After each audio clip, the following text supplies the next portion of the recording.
অতিলৌকিক গতিতৌলিক রতি কৌতুক বপুষম।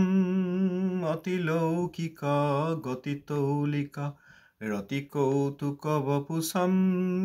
রতি কৌতুক বপুষম। অতিদৈবতমতি বৈষ্ণব যতি বৈভব পুরুষম। অতিদৈবতমতি বৈষ্ণব যতি বৈভব পুরুষম। সসনাতন রঘুরূপক পরমানুগচরিতম। সসনাতন রঘুরূপক পরমানুগচরিতম। সুবিচারক ইব জীবক ইতি সাধুভিরুদিতম। সুবিচারক ইব জীবক ইতি সাধুভিরুদিতম। শুভদোদয় দিবসে বৃষ রবিজানিজদয়িতম। শুভদোদয় দিবসে বৃষ রবিজানিজদয়িতম। প্রণমামি চ চরণান্তিক পরিচারক সহিতম। প্রণমামি চ চরণান্তিক পরিচারক সহিতম। গৌড়ীয় আচার্য ভাস্কর जगद्गुरु भगवान श्री शिला भक्ति सिद्धांत सरस्वती गोस्वामी ठाकुर शिला प्रभुपाद जी की जय। शिला गुरु महाराज जी की जय। दशमदस्थान आचार्यवृंद वैष्णव वैष्णवीवृंद की जय। समागत एवं भजनानंदी भक्तवृंद की जय। श्री शिला सच्चिदानंद भक्तनाथ ठाकुर महाशय श्री श्री हरिनाम चिंतामणि चतुर्थ परिच्छेद नामापराध साधु निंदा। আমরা গতদিন পড়েছি যাহা সাধু নিন্দা তাহা নাহি ভক্তি স্থিতি, অতএব অপরাধে তথা পরিণতি। যেখানে সাধু নিন্দা সেখানে ভক্তির কোনো স্থান নেই, সেখানে ভক্তি দেবী থাকেন না। যেখানে কোনো প্রকারের সাধু নিন্দা হয় সেখানে ভক্তি দেবী থাকেন না। সেখানে এই ভক্তের চরণে অপরাধ এবং নামাপরাধের যে প্রথম বৈষ্ণব অপরাধ সেই সংঘটিত হয়। অতএব যেখানে সাধু নিন্দা সেইখান বুঝে আমাদেরকে সেই স্থান সেই সঙ্গ সব পরিত্যাগ করতে হবে। ঠাকুর মশাই পরের শ্লোকেই বলেছেন, সাধু নিন্দা ছাড়ি ভক্ত সাধু ভক্তি করে, সাধু সঙ্গ সাধু সেবা এই ধর্ম আছে। অতএব সাধু নিন্দা পরিত্যাগ করে যিনি সাধক তিনি সাধুকে ভক্তি করবেন, শুদ্ধ সাধুকে, শুদ্ধ সাধুর সঙ্গ করবেন, শুদ্ধ সাধুর সেবা করবেন। এই ঠাকুর মহাশয়ের উপদেশ। আমরা ভালো করে এটা বুঝতে চাই যাতে কার্যক্ষেত্রে আমরা এটা প্রয়োগ করতে পারি। অসৎসঙ্গ দুই প্রকার, স্ত্রী সঙ্গী। দুই প্রকার অসৎসঙ্গ, তার মধ্যে প্রথম প্রকার হচ্ছে স্ত্রী সঙ্গী। ঠাকুর মহাশয় লিখছেন, অসৎসঙ্গ ত্যাগে হয় বৈষ্ণবাচার, অসৎসঙ্গে হয় সাধু অবজ্ঞা অপার। যদি আমরা অসৎসঙ্গী হই তাহলে অবৈষ্ণবাচার হবে, আর যদি অসৎসঙ্গকে ত্যাগ করি তাহলে সেইটাই হবে বৈষ্ণবাচার। অসৎসঙ্গ করলে সাধুর অবজ্ঞা হয়। আমরা এই কথা বারবার বিভিন্ন সময় আলোচনা করেছি। জগতের অনেক লোক নিজেদেরকে বলে আমি নারায়ণ, আমি ভগবান, আমি ভগবানের অবতার। সেইটা যদি মেনে নেওয়া হয় তাহলে কার অবমাননা হয়? ভগবত পদের অবমাননা হয়। ভক্ত বলে অভক্তকে সম্মান করলে কার অবমাননা হয়? ভক্তের অবমাননা হয়। এইখানে ঠাকুর মহাশয় লিখেছেন, অসৎসঙ্গে হয় সাধু অবজ্ঞা অপার। অসৎসঙ্গ তারা সাধুকে অবজ্ঞা করেন, কারণ তারা তো নিজেদেরকে সাধু বলছেন। অতএব যারা শুদ্ধ সাধু তাদের তারা অবমাননা করেন। এইটাই হয়। অবৈষ্ণবের সঙ্গে বৈষ্ণব রূপের সঙ্গ সবচেয়ে ভয়ঙ্কর। অবৈষ্ণব তো চেনা যাচ্ছে, তারা বৈষ্ণবের বেশেও নেই, বৈষ্ণবের ব্যবহার করেন না, বৈষ্ণবের যেসব ভাষা তাও বলেন না, বৈষ্ণবের কথা বলেন না, শাস্ত্রের কোনো কথা বলেন না। কিন্তু শাস্ত্রের কথা বলে বৈষ্ণবের বেশ রচনা করে বৈষ্ণবের মতো থেকে বৈষ্ণবের মতো বাধ্যত ব্যবহার দেখিয়ে তারা অবৈষ্ণব, তারা বৈষ্ণব বিদ্বেষী। তাদেরকে বলা হয় বৈষ্ণব রূপ। বৈষ্ণব রূপে অবৈষ্ণব, বৈষ্ণব বিদ্বেষী। সেই রকম অসৎসঙ্গে সাধুর অবজ্ঞা হয়। অতএব এই অসৎসঙ্গ ত্যাগ করতে বলেছেন। অসৎসঙ্গ ত্যাগে হয় বৈষ্ণবাচার। অন্যত্র আছে অসৎসঙ্গ ত্যাগ এই বৈষ্ণবাচার। অসৎ সে দ্বীপ প্রকার সর্বশাস্ত্রে কয়, সেই দুয়ের মধ্যে যসিত সঙ্গী এক হয়। যসিত সঙ্গী পুনঃ তার মধ্যে গণ্য, তার সঙ্গ ত্যাগে জীব হইবে ধন্য। এখানে ঠাকুর মহাশয় বিস্তার করেছেন, অসৎসঙ্গ ত্যাগই বৈষ্ণবের প্রধান আচার। অসৎ দুই প্রকার, অর্থাৎ যসিত সঙ্গী ও অভক্ত। স্ত্রী ভক্তের পক্ষে পুরুষ সঙ্গীকে অসৎ বলিতে হইবে, অবৈধ পুরুষ সঙ্গীকে অসৎ বলতে হবে। অবৈধ স্ত্রীসঙ্গী এবং বৈধ স্ত্রী সম্বন্ধে স্ত্রৈণ পুরুষ এই দুই প্রকার জ্যোতিষ সঙ্গী। যদি অবৈধ স্ত্রী সঙ্গ করা হয়, বৈদিক মতে বিবাহাদি হয় না, স্ত্রী সঙ্গ হচ্ছে, সেটা হবে অসৎসঙ্গ। বৈধ স্ত্রী পুরুষ তাদের মধ্যে যদি কেউ স্ত্রৈণ হন বা কেউ পুরুষে আসক্ত হন, তাহলে সেটাও জ্যোতিষ সঙ্গ হবে। অতএব বৈধ হলেই যে জ্যোতিষ সঙ্গ নয় তা নয়, সেখানে যদি তো আসক্তি থাকে তাহলে সেটাও এখানে ঠাকুরমশাই শাস্ত্র অনুসারে নিষেধ করেছেন। পরবর্তী বিস্তার, যাহারা জ্যোতিষ সঙ্গী তাহাদের সঙ্গও নিতান্ত ভক্তিবাধক। শ্লোক গৌরসুদাসী মহারাজ বলেছেন, জ্যোতিষ সঙ্গীর সঙ্গী আবার তার সঙ্গীর সঙ্গী, এই সবার সম্পর্ক পরিত্যাগ করতে হবে, কারণ এর প্রভাব বহুদূর পর্যন্ত থাকে। এরপর এটা প্রথম প্রকার হলো স্ত্রী সঙ্গ। অসৎসঙ্গ দুই প্রকার, তার প্রথম প্রকার স্ত্রী সঙ্গ, সেই সম্বন্ধে হচ্ছে। আর জ্যোতিষ সঙ্গী কাহাকে বলে, তার উত্তরে ঠাকুরমশাই বলছেন, কৃষ্ণের সংসারে যে দাম্পত্য ধর্মে থাকে, অসৎ বলিয়া শাস্ত্র না বলে তাহাকে। অধর্ম সংযোগে আর স্ত্রৈণভাবে রত জ্যোতিষ সঙ্গী জন দুষ্ট, শাস্ত্রের সম্মত। কৃষ্ণের সংসারে আছেন এবং দাম্পত্য ধর্ম, জায়া ও পতি, দম্পতি থেকে দাম্পত্য, সেই দাম্পত্য ধর্ম অর্থাৎ স্ত্রী পুরুষ সংসার এইভাবে রয়েছেন, তাদেরকে অসৎ বলেন নাই শাস্ত্র। ঠাকুরমশাই বলছেন, কৃষ্ণের সংসারে যে দাম্পত্য ধর্ম আছে তাকে শাস্ত্র অসৎ বলেন নাই। অধর্ম সংযোগে যে স্ত্রৈণ বা পুরুষ ভাব, স্ত্রৈণ বা পুরুষ সঙ্গ, তাকে শাস্ত্র দুষ্ট বলেছেন। যদি বৈধ সঙ্গেও স্ত্রৈণ হন কেউ, আসক্তি থাকে স্ত্রীর প্রতি, তাহলে তিনি স্ত্রৈণ। আবার কোনো স্ত্রী যদি অতিরিক্ত পরিমাণে পুরুষের প্রতি আসক্ত হন বিবাহ বন্ধনেও, তাহলে তাকেও জ্যোতিষ সঙ্গী বলেছেন। আসক্তি ত্যাগ করে একসঙ্গে গৃহে থেকে কৃষ্ণের সংসার যারা করছেন তাদেরকে শাস্ত্র অনুমোদন দিয়েছেন। এরপর দ্বিতীয় প্রকার অসৎ, কৃষ্ণেতে অভক্ত তিন প্রকার। অভক্ত তিন প্রকার কি কি? কৃষ্ণেতে অভক্ত অসৎ দ্বিতীয় প্রকার, মায়াবাদী, ধর্মধ্বজী, নিরীশ্বরার। এখানে ঠাকুরমশাই ব্যাখ্যা করে বলেছেন, মায়াবাদী অর্থাৎ যাহারা ভগবানের নিত্যস্বরূপ মানে না এবং কৃষ্ণাদি শ্রীমূর্তিকে মায়া নির্মিত মনে করে এবং জীবকে মায়া নির্মিত তত্ত্ব বলিয়া জানে।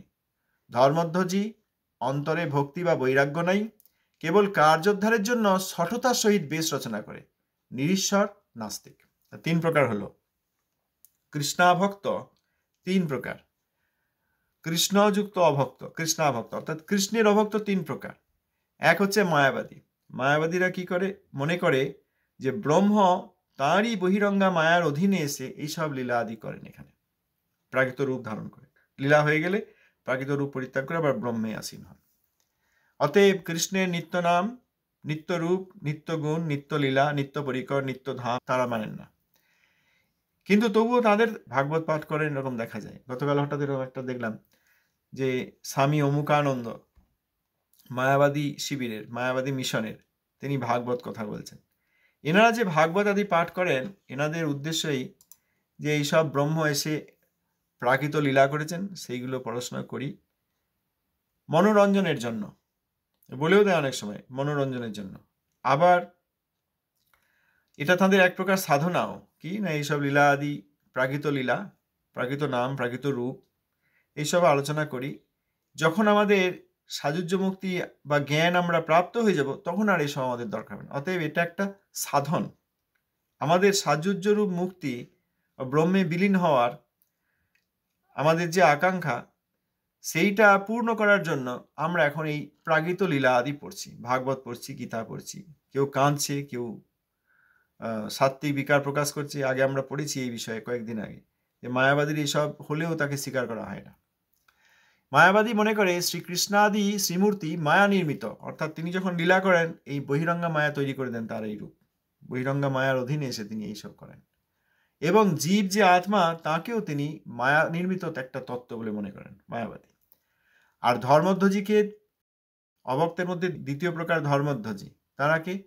তাদের অন্তরে ভক্তি বা বৈরাগ্য নাই, কেবল কার্যোদ্ধারের জন্য সঠতার সঙ্গে বেশ রচনা করে। এইগুলো বেশিরভাগ এই ধর্মধ্বজীরা, এরা বেশিরভাগ এই বৈষ্ণব অপরাধী সন্ন্যাসীর বেশে থাকে, সাধু বেশে থাকে, মিশনে থাকে, কিন্তু ভগবত বিদ্বেষী, ভক্ত বিদ্বেষী। এই কার্যোদ্ধারের জন্য কিছু অর্থ চাই, সেজন্য এরকম ভরম করছে, কার্যোদ্ধারের জন্য সততা করছে। কিছু প্রতিষ্ঠা চাই, লোকে সুনাম করবে, কিছু ফলোয়ার চাই, অনুসরণকারী চাই, কিছু শিষ্য চাই, কিছু হাততালি চাই, এইসব কিছু জীবনের সুখ চাই, অর্থাদি এইসব অনেক রোজগার করবে এই বেশের দ্বারা। এরা হচ্ছে ধর্মধ্বজী। ধর্মধ্বজী অর্থাৎ ধর্মের ধ্বজা অর্থাৎ পতাকা, এইটা হাতে নিয়ে চলে, কিন্তু ধর্মের আর কোনো বিষয় এদের নেই, জীবনে ধর্ম পালন করেন না, পতাকাটি নিয়ে চলেন। লোকে পতাকা দেখে চলে আসবে, এই তো এর হাতে ধর্মের পতাকা। এইভাবে তারা সকলের সঙ্গে সততা করেন। কৃষ্ণের অভক্তদের মধ্যে তৃতীয় প্রকার হচ্ছে নিরীশ্বর বা নাস্তিক। তারা ঈশ্বরই মানেন না, এরম জগতে দেখা যায়, ও ঈশ্বর বলে মানেন না। অতএব এই আমাদের মতো অনেক বদ্ধ জীব এই সবের মধ্যে মিশে আছে। মায়াবাদী ভাব রয়েছে, ধর্মধ্বজী ভাব রয়েছে কার্যোদ্ধারের জন্য, সততা করার জন্য, লোককে ঠকাবার জন্য, আবার আসলে কিন্তু অন্তরে নাস্তিক। নাস্তিক বলেই তো এইসব হচ্ছে। আমাদের বৈষ্ণববৃন্দের, মহাবৈষ্ণববৃন্দের, আচার্যবৃন্দের অবমাননা যারা করছে তারা তো নাস্তিক, সেই জন্যই করছে। যারা শাস্ত্র বলছে, ভালো ভালো শ্লোক বলছে, লোকের সামনে বই খুলে পড়ছে সততার জন্যে, অর্থ আর প্রতিষ্ঠা পাওয়ার জন্য। আসলে তো ভগবান মানে না। একবার যদি তারা শ্রীহরিকে মানে যে হ্যাঁ ভগবান সর্বেশ্বর, তিনি, আমি যে সততা করছি তিনি বুঝতে পারছেন, সর্বেশ্বর ভগবান তিনি সকলের হৃদয়ে রয়েছেন, আমাকেও বুঝতে পারছেন, আর সর্বেশ্বর ভগবানের এত প্রিয় বৈষ্ণব, ভগবানের ভক্ত, তাদের আমি অবমাননা করছি, এতে আমার ক্ষতি হবে, এ তো তারা মানছেন না। ওই জন্যই তারা পরম বৈষ্ণবদের চরণে অপরাধ করছেন। আসলে তারা নাস্তিকই, আসলে তারা নাস্তিক, তারা ধর্মধ্বজী এবং তারা মায়াবাদী। এইসব লোককে আমরা আচার্য করে বসিয়ে দিয়েছি। যিনি বলেন এই সব লোকের নিন্দাকেও সাধু নিন্দা বলে, তিনিও বর্জ্য। এই কথা আমরা বারবার আলোচনা করছি। আমাদের মনে খুব ভয় বৈষ্ণব অপরাধ হয়ে যাবে, এরকম আলোচনা করতে গিয়ে দেখেছি একে একে যারা আলোচনা করেন তারাও বলেন না না থাক, আর বলবো না, বৈষ্ণব অপরাধ হয়ে যাবে। আরে আমরা তো যার কথা বলছি, বোঝার চেষ্টা করছি, তিনি তো বৈষ্ণব নিন্দক। সেই নিন্দকের নিন্দা যে কর্ম, সেইটি বললে কি করে বৈষ্ণব অপরাধ হবে? তাকে বৈষ্ণব অপরাধ বলে ভয় পাচ্ছে। ঠাকুর মহাশয় বলছেন যিনি বলেন এইসব লোকের নিন্দাকেও সাধু নিন্দা বলে, তিনিও বর্জ্য। যদি কেউ বলেন যে এই তো এখানে সাধু নিন্দা হচ্ছে, পরচর্চা হচ্ছে, সেই সব লোককেও পরিত্যাগ করা দরকার। তাদেরকে বোঝানো দরকার যে এটা সাধু নিন্দা নয়, সাধু নিন্দাকে নিষেধ করা হচ্ছে। এবং যারা সাধু নিন্দা করছেন তাদেরকে চোখে আঙুল দিয়ে দেখিয়ে দেওয়া হচ্ছে এই শাস্ত্রের কথা থেকে, আমাদের গুরুবর্গের বাণী এবং উপদেশ থেকে দেখিয়ে, দেখো এইটা ইনি অসাধু এবং ইনি এই অসাধুতার কাজ করছেন, ইনি বৈষ্ণব অপরাধী।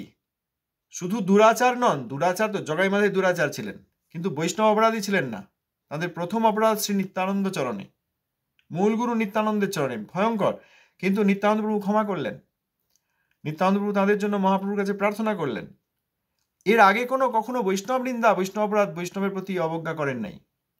তারা পাপ আচরণ করেছেন, অগ্নিসংযোগ করেছেন, হত্যা করেছেন, মদ্যাদি পান করেছেন, অনেক অসুবিধা করেছেন, এগুলো দুরাচার। হ্যাঁ, যখন নিতাই গৌর তাকে ক্ষমা করে দিলেন, তখন আর এই জগাই মাধায়ের দুরাচার নিয়ে তাদেরকে অবজ্ঞা করা যাবে না।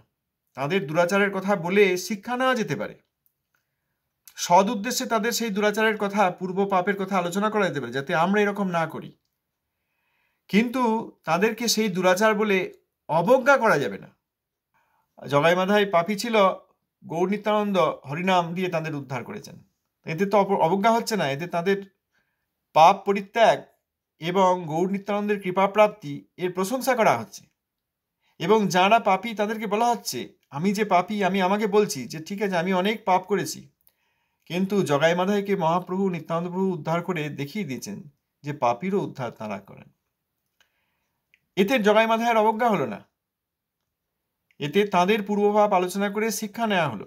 আর যদি কেউ বলেন জগাই মাধাই আবার কিসের ভক্ত হয়েছে, তারা তো মহাপাপী, এইরকম সব পাপ করেছে পূর্বে, এইটা বললে তাদের অবজ্ঞা হলো। এইটা পূর্বপাপের সমালোচনা এবং অবজ্ঞা এবং অপরাধ।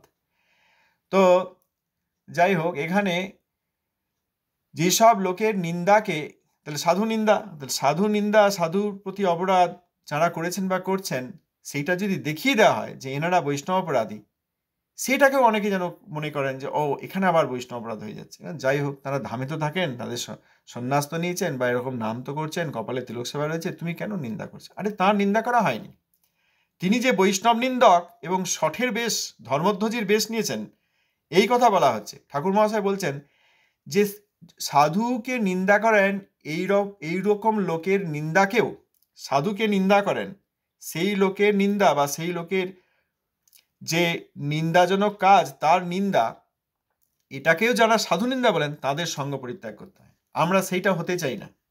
আমি এখানে একটু থামছি, পজ দিচ্ছি। আমার কৃপাপূর্বক কেউ বলুন, যদি সাধু নিন্দক থাকে আর যদি দেখা না যে এই দেখুন ইনি প্রভুপাদের কোনো গণের চরণে অপরাধ করছেন, সেটাকে কি আমরা কেউ মনে করবো যে এই যে আবার নিন্দা হয়ে গেল? কারণ ইনিও তো সাধু, উনিও তো সন্ন্যাস নিয়েছেন, ইনি বিবাহাদি করেন নাই, ইন্দ্রিয় ভোগ ত্যাগ করেছেন, মিশনে রয়েছেন, নাম প্রচার করছেন, মনে হচ্ছে সাধু নিন্দাকারী বলে তুমি এর অপরাধ করলে? বলবেন? বলুন, কে বলবেন? যারা নিন্দক, যারা বৈষ্ণব অপরাধী, যারা সাধু নিন্দাকারী, তাদের বেশ যাই হোক, বাহ্যে তারা কীর্তন নাম প্রচার যাই করছেন মনে হোক, তারা যে সাধু নিন্দক, এই কথা বললে কি আমাদের অপরাধ হবে? কে বলবেন? না প্রভু, হবে না। হবে না। ঠাকুর মশাই বলছেন সাধু নিন্দক যেসব লোক, বৈষ্ণব অপরাধী যারা, তাদের নিন্দা করাকে যারা বলে ও নিন্দা হচ্ছে, তাদেরকে বর্জন করতে হয়, সেই সব লোককে ত্যাগ করতে হয়।